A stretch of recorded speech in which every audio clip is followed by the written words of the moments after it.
Muy buenos días, queridos hermanos. Hoy ya es viernes 1 de mayo y nunca pensamos que estaríamos en cuarentena por tanto tiempo.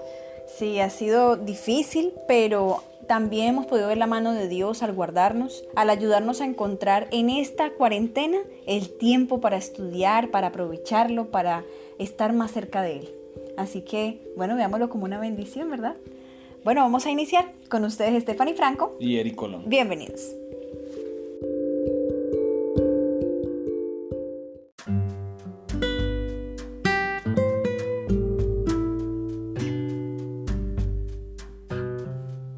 Muy bien, iniciamos nuestro estudio de hoy para estudiar y meditar.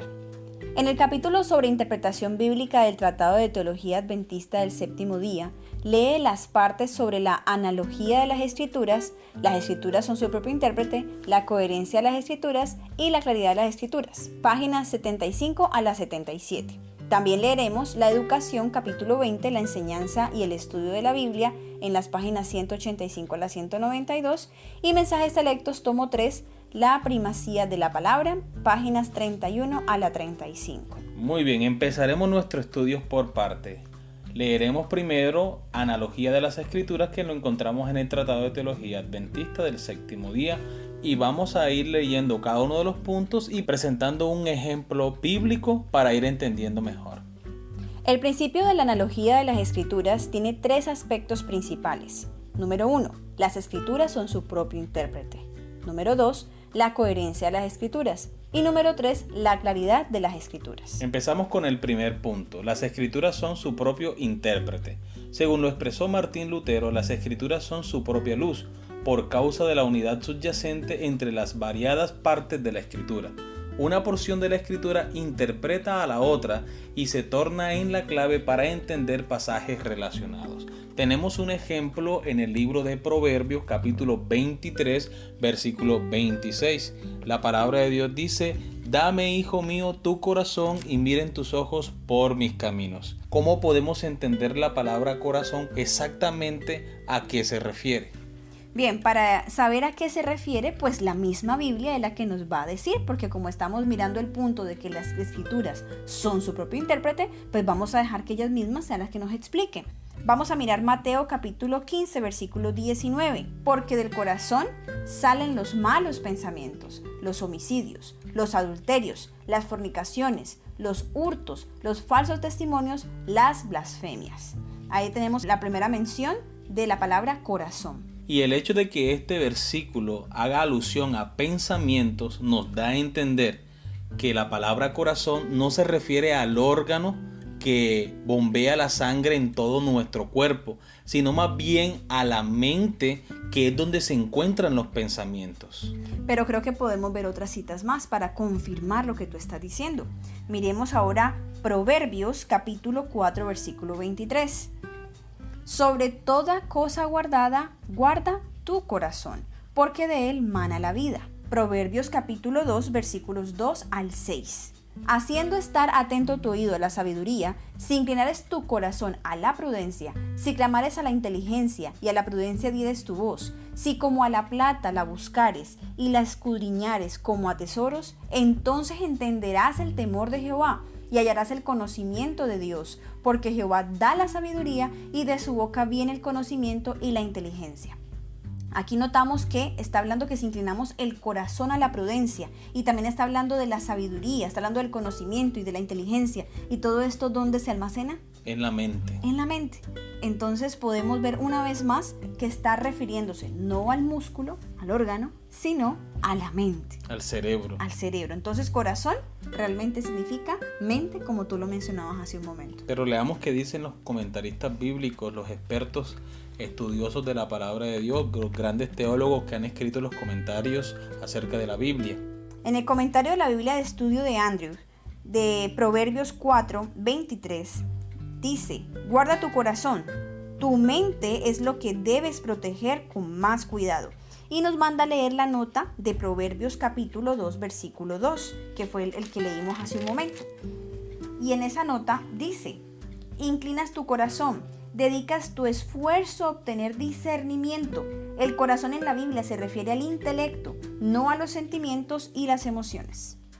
De esa manera comprobamos que el autor de Proverbios capítulo 23 versículo 26, al referirse a la palabra corazón, no se refiere al órgano que bombea la sangre por el cuerpo, sino a la mente, al cerebro, donde el ser humano ejerce su capacidad de tomar decisiones, su capacidad de pensar, su capacidad de seguir a Dios, obedecer su palabra y ser fiel a Él. Muy bien, ahora vamos con el segundo punto de nuestra lectura.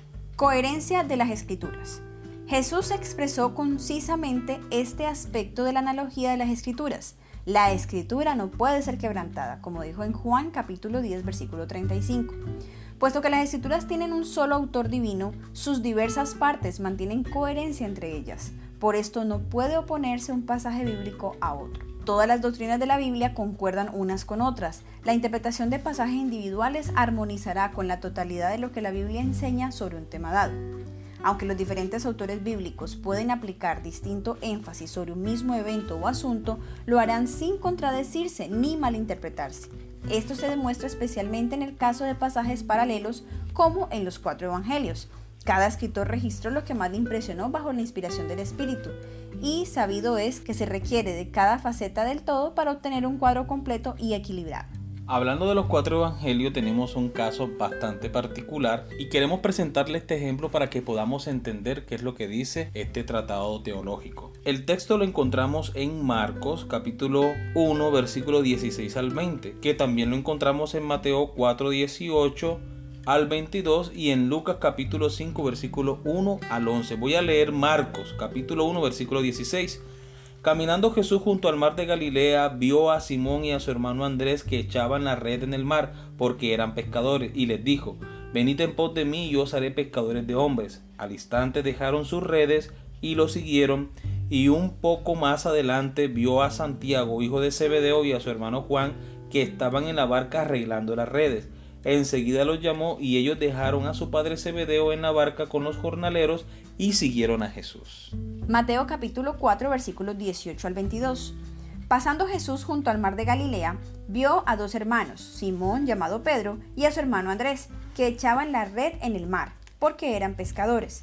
Y les dijo: venid en pos de mí, y os haré pescadores de hombres. Ellos entonces, dejando al instante las redes, lo siguieron. Pasando de allí, vio a otros 2 hermanos, Jacobo hijo de Zebedeo y su hermano Juan, en la barca con Zebedeo su padre, que remendaban sus redes, y los llamó. Ellos, dejando al instante la barca y a su padre, lo siguieron. Tanto el pasaje en Marcos como en Mateo guardan mucha relación, no son distintos.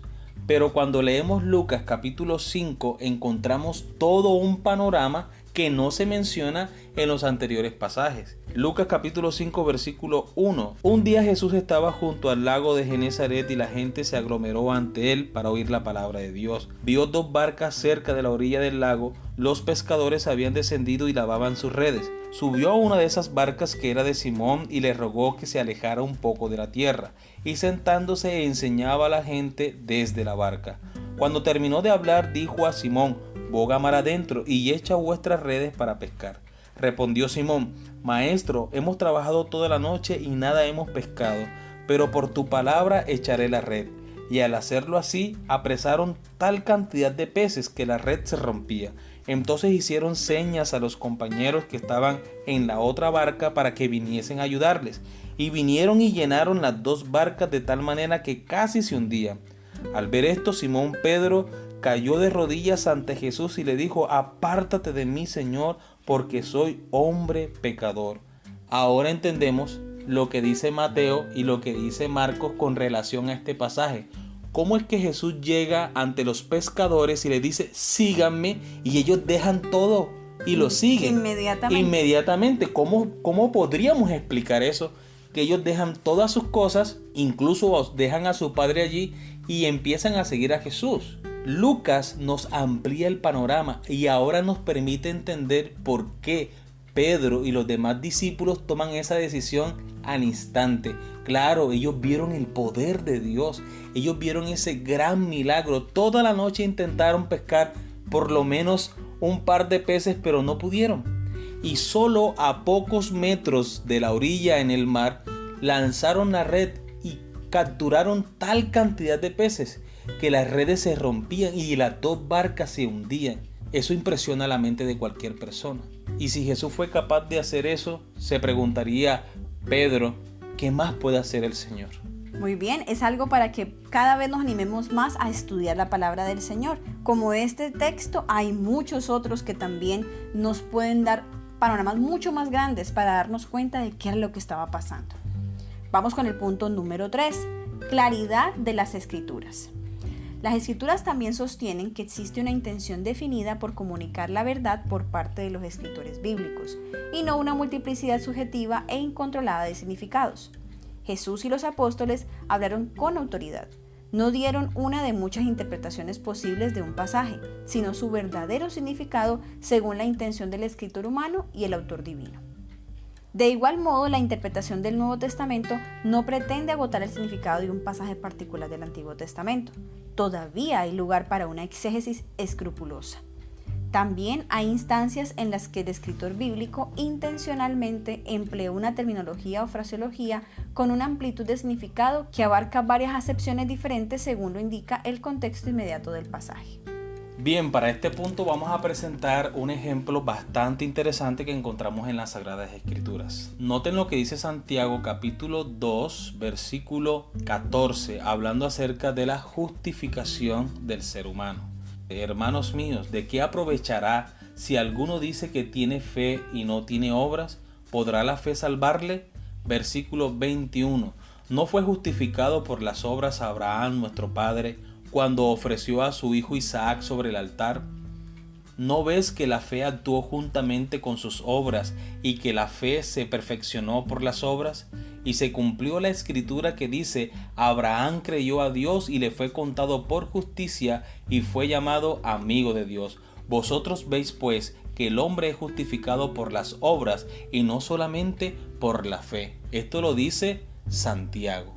Ahora vamos a ver qué dice Romanos, el capítulo 4 y el versículo 1 al 3. ¿Qué pues diremos que halló Abraham, nuestro padre, según la carne? Porque si Abraham fue justificado por las obras, tiene de qué gloriarse, pero no para con Dios. Porque ¿qué dice la Escritura? Creyó Abraham a Dios y le fue contado por justicia. Versículo 13. Porque no por la ley fue a Abraham o a su descendencia la promesa de que sería heredero del mundo, sino por la justicia de la fe. Muy bien, en estos dos pasajes nos presentan dos cosas aparentemente contradictorias. Por un lado está el apóstol Pablo, que escribe a los romanos diciendo que el ser humano se justifica delante de Dios por la fe, así como nuestro padre Abraham, que creyó en Dios y le fue contado por justicia. Pero Santiago presenta aparentemente un caso contrario. Dice que el hombre es justificado por las obras, no simplemente por la fe, porque la fe sin obras está muerta.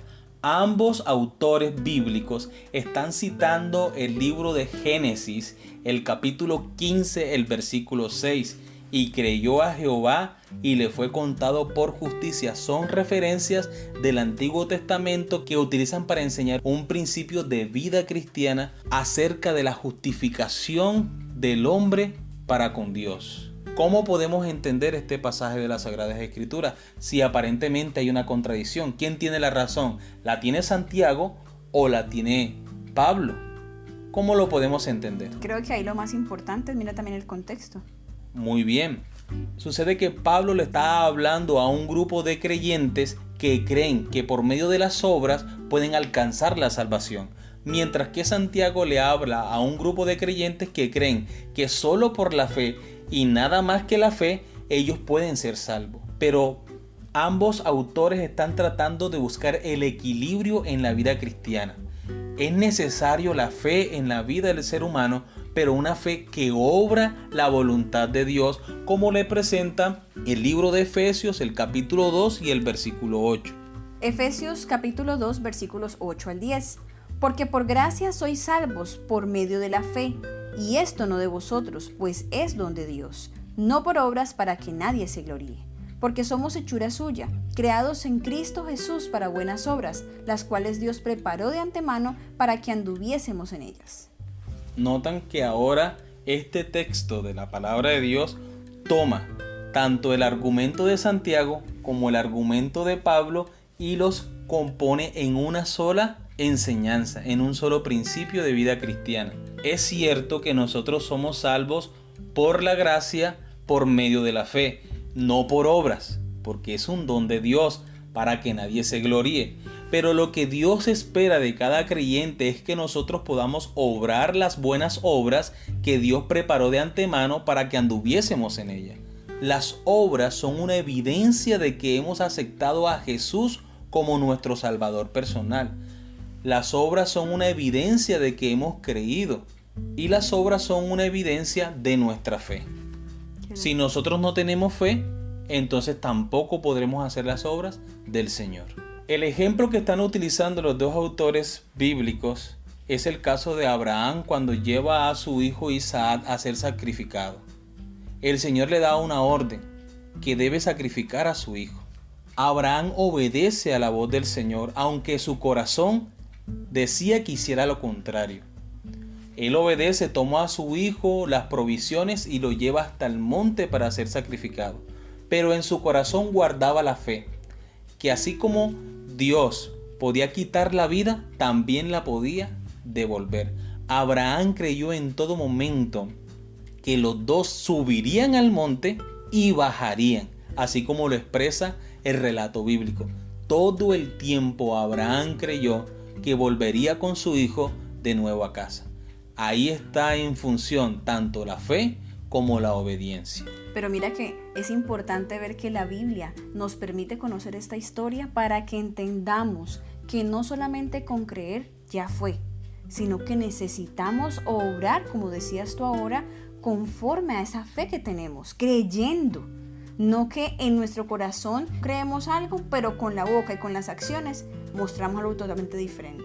Debemos ser coherentes con la fe que profesamos. No podemos decir que debemos amar al prójimo, pero cuando llegue el momento de servirle, no lo hagamos. Debemos reflejar a Dios en todos los aspectos de nuestra vida. Debemos enseñar el amor de Dios a otras personas.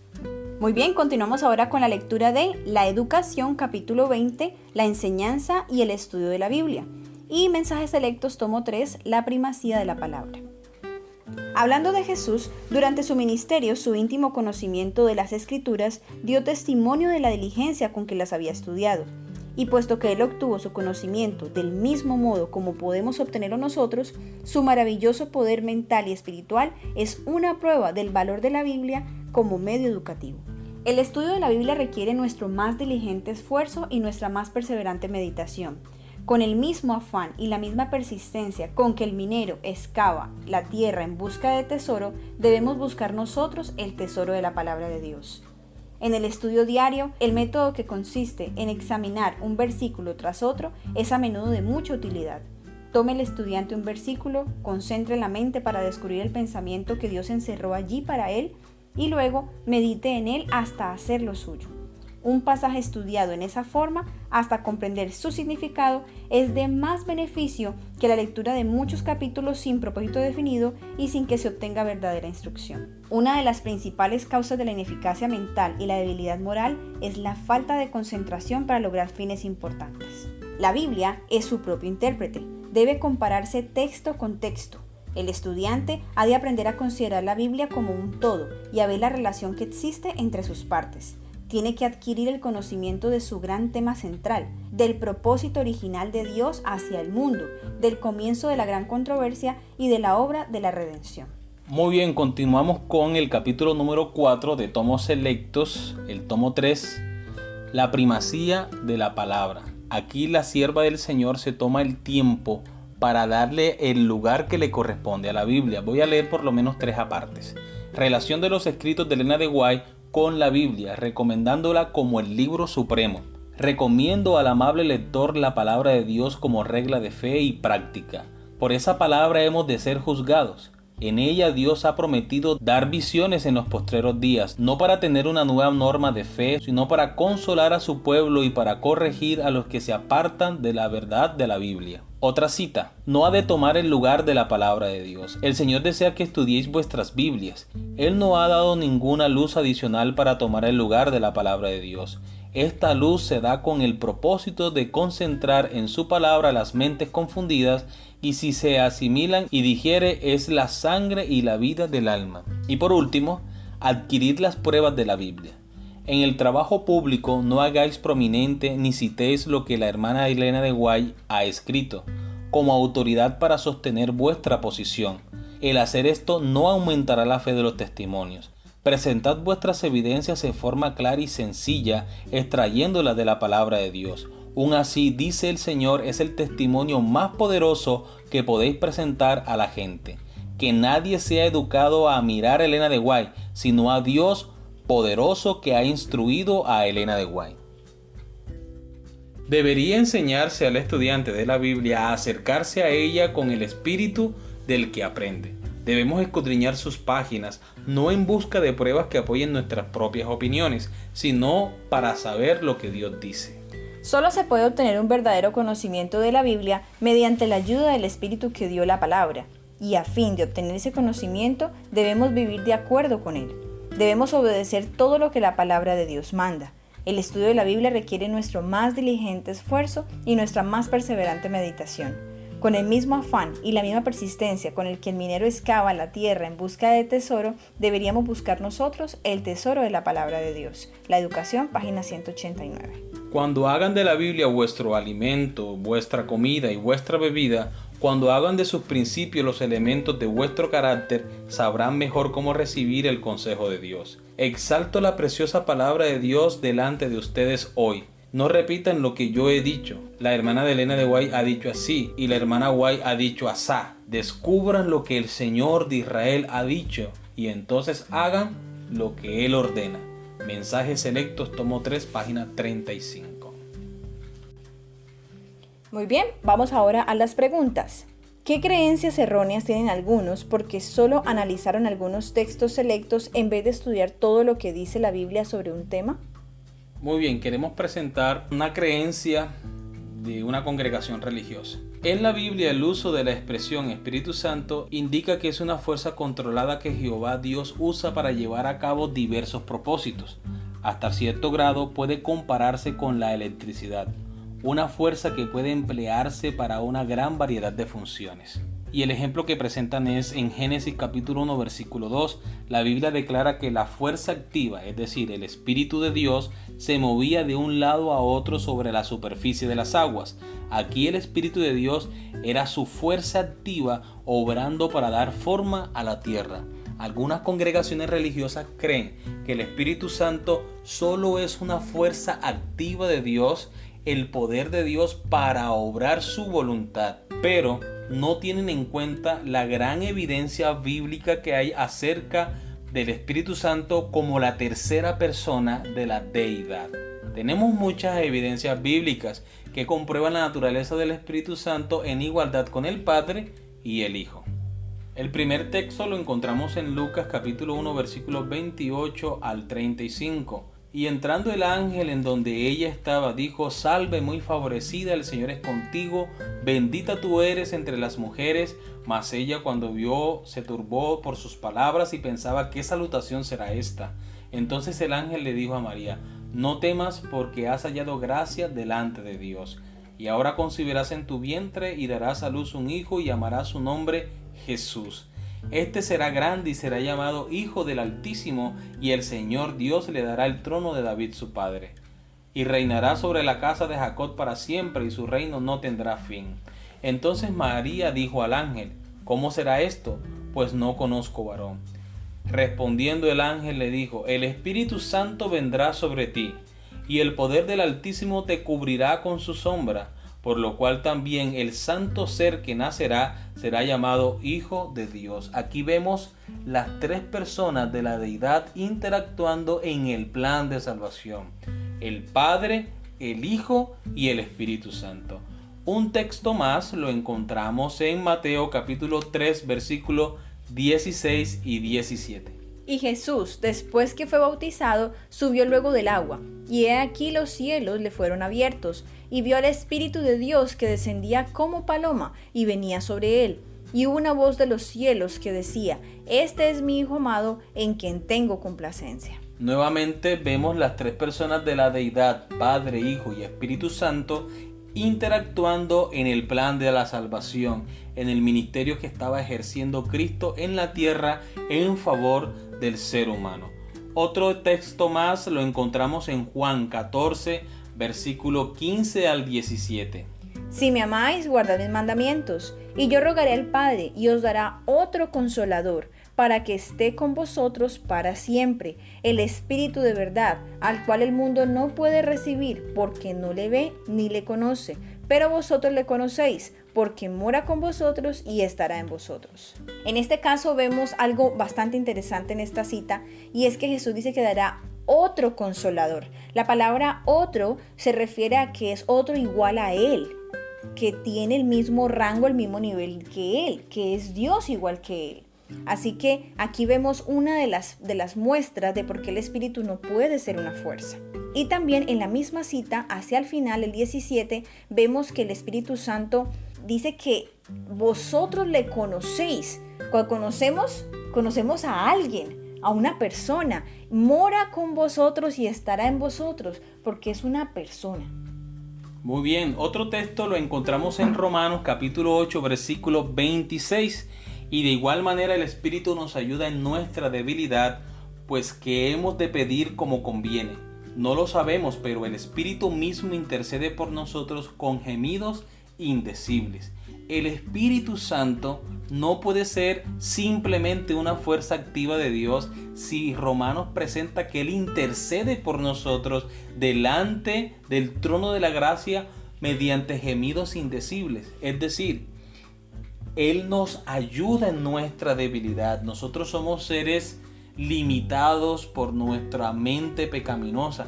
No sabemos pedir correctamente las cosas. Así que nosotros pedimos al Señor algo y el Espíritu Santo transforma esas palabras en un olor fragante para que se presente delante del trono de la gracia y nuestras oraciones puedan ser contestadas.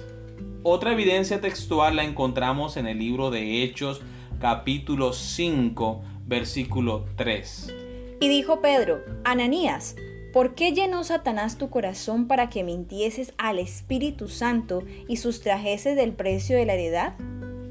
Aquí Pedro está haciendo una mención bastante directa a que el Espíritu Santo es una persona, porque está diciendo que a Ananías, que por qué permitió que Satanás le contaminara su corazón para que le mintiera al Espíritu Santo. Nosotros no le mentimos a una fuerza, nosotros no le mentimos a una paloma. Tenemos que mentir, si mentimos es a alguien. Aquí Pedro está haciendo la aclaración de que es una persona también. Muy bien, en Mateo capítulo 28, versículo 19, el Espíritu Santo hace parte de la fórmula bautismal. Por tanto, id y haced discípulos a todas las naciones, bautizándolos en el nombre del Padre y del Hijo y del Espíritu Santo. ¿Cómo podría el Espíritu Santo estar en la forma bautismal, es decir, en la fórmula para la salvación del ser humano, si solo sería una fuerza nada más? Le estaría dando el Señor mucho crédito simplemente a una fuerza, lo cual no es así. El Espíritu Santo es la tercera persona de la deidad que está interactuando en el plan de salvación del ser humano. El último texto que hemos apartado para mostrar la evidencia de la divinidad del Espíritu Santo la encontramos en 2 de Corintios capítulo 13, versículo 14. La gracia del Señor Jesucristo, el amor de Dios y la comunión del Espíritu Santo sean con todos vosotros. Amén.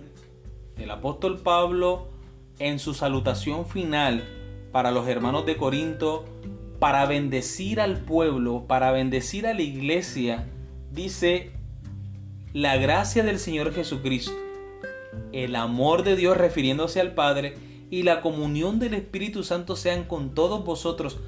Allí está nuevamente el Espíritu Santo siendo parte de la deidad que conforma al único Dios verdadero. Amén. Vamos ahora con la segunda pregunta. En Mateo 11:11, Jesús dijo de Juan el Bautista: De cierto os digo, entre los que nacen de mujer no se ha levantado otro mayor que Juan el Bautista, pero el más pequeño en el reino de los cielos mayor es que él. Jesús señala a un profeta que no tiene escritos en la Biblia y aún así dice cosas de él. ¿Qué debería decirnos esto sobre por qué un verdadero profeta no tiene que tener un libro en la Biblia y aún así ser un verdadero profeta? ¿Qué mensaje podemos sacar los adventistas del séptimo día de este hecho? Muy bien. Lo que decíamos en la lección de ayer, hay muchos profetas en la Biblia que fueron personas llamadas por Dios, que fueron inspirados por Dios, que fueron utilizados por el Espíritu Santo y sin embargo no tienen escritos que hagan parte de la Biblia. Eso no quiere decir que su ministerio y su mensaje o su llamado no fuera legítimo. Simplemente ellos cumplieron con la labor que el Señor les encomendó. En el caso de Elena de White, ella sí tiene escrito. Que no están incluidos en la Biblia no quiere decir que no sea una profeta legítima del Señor. Muy bien, vamos con la última pregunta. Como adventistas, no estamos solos al afirmar que la Biblia es nuestra autoridad final. Otras iglesias también lo sostienen. Entonces, ¿cómo explicamos las doctrinas contradictorias que otros cristianos dicen encontrar en la Biblia? Pienso que esto es un asunto más bien de conciencia. Cuando nosotros leemos la Biblia y solo la Biblia, no podemos encontrar contradicciones en ella. Voy a presentar un caso bastante particular y es la observancia del sábado. La Biblia, desde Génesis hasta el Apocalipsis, enseña la observancia del día sábado, el séptimo día, como día de reposo. Sin embargo, la mayoría del mundo cristiano hoy guarda el domingo, pero en la Biblia no hay ni siquiera un solo texto bíblico que apoye o avale la observancia del domingo como día de reposo. Sin embargo, muchas iglesias guardan ese el domingo. ¿Cómo podríamos explicar las doctrinas contradictorias que otros cristianos dicen encontrar en la Biblia? Pues no están poniendo en práctica el principio bíblico de sola escritura. Porque si nosotros nos sometemos a la palabra de Dios, no vamos a encontrar ninguna evidencia de que el Señor o alguno de los apóstoles haya hecho un cambio del sábado por el domingo. Esto es un asunto más bien de conciencia. Las personas, si son humildes, si son sinceras y van al texto de la Biblia, van a encontrar la verdad reflejada en la palabra de Dios. Yo agregaría también, amor, algo importante, y es que tal vez en algunos casos suceda que no sea solo conciencia, que tal vez vaya un poco más allá y sea que la persona no sepa, no porque no haya leído la Biblia, sino porque han permitido que en su fe, en sus creencias, se hayan también metido ideas que vienen de hombres que no fueron inspirados por Dios. Porque es que fulanito dijo que se cambió a tal día porque los hermanos X o Y, entonces por eso se cambió. Muchas veces, y he escuchado a personas que dicen que es porque es que el sábado es muy complicado, los hermanos no pueden el sábado porque trabajan, este mundo funciona comercialmente los sábados, entonces para facilitarle a los hermanos se abre el domingo y que también se está respetando un día que es consagrado al Señor y para hacer obras. Y uno escucha todo el asunto que dicen las personas, que puede sonar muy bonito, pero cuando Dios te dice que es blanco, no es negro, no es gris, no es rosadito, no es otro color. Si Dios te dice que de una manera, pues así debe de hacerse. Y lo más especial que te comentaba ahora, amor, es que el sábado no solamente está en la ley que fue escrita en tablas de piedra, sino que mucho antes, incluso desde la misma creación, Dios le compartió al ser humano las dos instituciones que yo diría que son las más importantes, porque en la misma creación las instituyó: el matrimonio y el día sábado. Y se los recalcó a Adán y a Eva para que desde ellos y en adelante siguieran siendo instituciones sagradas de Dios. Muchas personas, también es cierto, amor, que interpretan la Biblia a su acomodo.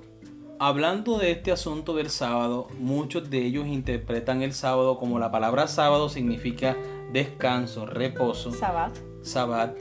Ellos dicen que la Biblia no se está refiriendo a un día literal, sino más bien al acto de reposar, de descansar. Y muchos dicen, no, es que mi sábado es el domingo, Mi sábado es el miércoles porque es el día que yo puedo descansar. Y no es así, ya tú lo mencionaste. El Señor instituyó el sábado, el séptimo día de la creación, como un día literal. Es el único día que tiene una doble bendición de Dios. Lo bendijo y lo santificó. Es el día sábado, el cuarto mandamiento de la ley de Dios, es un memorial para recordar la obra creadora de nuestro amante Salvador. Muy bien, hemos llegado al final de nuestro estudio y esperamos que haya sido así de bendecido y de productivo como lo ha sido para nosotros. Deseamos de todo corazón que el estudio que hacemos de la palabra de Dios pueda hacer crecer su vida espiritual y que cada día podamos sentir la necesidad y el deseo de seguir escudriñando la palabra de Dios. Desde ya le deseamos un feliz y bendecido sábado. Amén. Feliz sábado para todos.